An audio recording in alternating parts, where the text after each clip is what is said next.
তো দেখো আজকে আমরা ৩ টি প্রিপজিশনকে খুব সহজেই ট্রিক্স এর মধ্য দিয়ে মনে রাখবো। দেখো এই ৩ টি প্রিপজিশন কখন আমরা কোথায় বসাবো সেটা নিয়ে প্রত্যেকের মধ্যে কনফিউশন থেকেই যায়। তো এই ৩ টি প্রিপজিশনকে কেমন করে আমরা খুব সহজেই মনে রাখতে পারবো? চলো তার ট্রিক্সটা দেখে নিই। দেখো ১ম এ আমরা মনে রাখবো কি? ১ম এ আমরা মনে রাখবো সময়। দেখো সময়ের মধ্যে সবথেকে বড় হচ্ছে কি? বছর। একটা বছর, এই একটা বছর মনে করো একটা সময়। এই একটা বছর সময়ের মধ্যে সবথেকে বড় হচ্ছে বছর। এবার বছরের পর যে ছোট হচ্ছে ঋতু, ঋতুর পর হচ্ছে মাস। এবার মাসের পর হচ্ছে কি? মাসের পর হচ্ছে দিন বা ডেট বা তারিখ যেটাকে বলে। আর তারিখের পর হচ্ছে কি? দিনের যেকোনো সময়।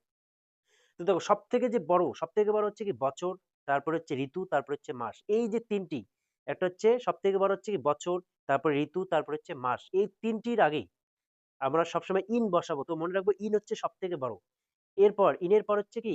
ইনের পর হচ্ছে দেখো এই ৩ টে সবথেকে বড়, তারপরে ছোট কি? তারপরে হচ্ছে তোমার হচ্ছে দিন বা তারিখ।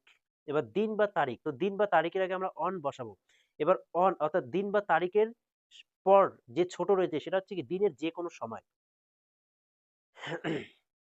তো দেখো তাহলে হচ্ছে সবথেকে বড় হচ্ছে কি? সবথেকে বড় বছর, তারপরে ঋতু, তারপরে মাস। অর্থাৎ সবথেকে বড় হচ্ছে আমরা মনে রাখবো ইন। আর সেটা হচ্ছে সময়ের সবথেকে বড় যে বছর, ঋতু, মাস এদের সামনে অর্থাৎ এক্ষেত্রে হচ্ছে সবসময় কি ইন ব্যবহৃত হবে। তারপর যে ছোট হচ্ছে কি দিন বা তারিখ সেখানেও আমরা অন ব্যবহৃত করব। তারপর রয়েছে কি দিনের যেকোনো সময় অর্থাৎ ৪টা, ৫টা, ৬টা। তো এক্ষেত্রে আমরা ব্যবহার করব এট। তো দেখো তাহলে ইন আমরা কোন সময় ব্যবহার করব? বছরের নামের আগে, বছরের আগে। এবার হচ্ছে যেকোনো ঋতুর নামের আগে, তারপর যেকোনো মাসের নামের আগে। তো সময়ের এই ৩ টি ধারা হচ্ছে সবথেকে বড়। এবার তারপর সবথেকে ছোট হচ্ছে কি? সবথেকে ছোট তারপর অর্থাৎ তারপর ছোট হচ্ছে কি দিন বা হচ্ছে তারিখ। এদের আগে আমরা কি ব্যবহৃত করব? এদের আগে আমরা অন বসাবো। এবার হচ্ছে এবার দিন বা তারিখ বা দিনের যে কতগুলো সময় ৪টা, ৫টা, ৬টা এক্ষেত্রে আমরা কি সময়ের আগে আমরা এট বসাবো। তো দেখো এবার হচ্ছে কি এবার হচ্ছে আমরা এগুলো প্র্যাকটিস করার মধ্য দিয়ে মনে রাখবো। তো দেখো আমরা কি দেখলাম যে সামার হচ্ছে কি একটা ঋতুর নাম।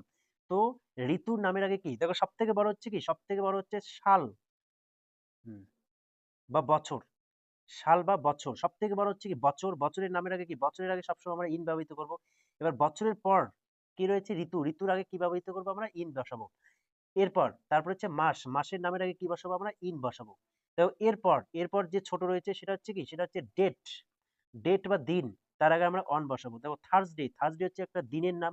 তার আগে অন বসাবো। এবার হচ্ছে তারিখ 15th জানুয়ারি। তো 15th জানুয়ারি হচ্ছে একটা তারিখ। তার আগে আমরা অন বসাবো। এরপর দেখো এবার হচ্ছে দিনের যে সময়গুলো ৪টা, ৫টা, ১০টা তার আগে সবসময় কি এট বসাবো। তো এট বসাবো।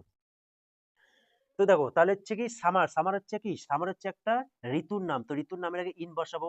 তারপর হচ্ছে 10 o'clock অর্থাৎ এটা হচ্ছে দিনের সময়। সময়ের আগে আমরা এট বসাবো।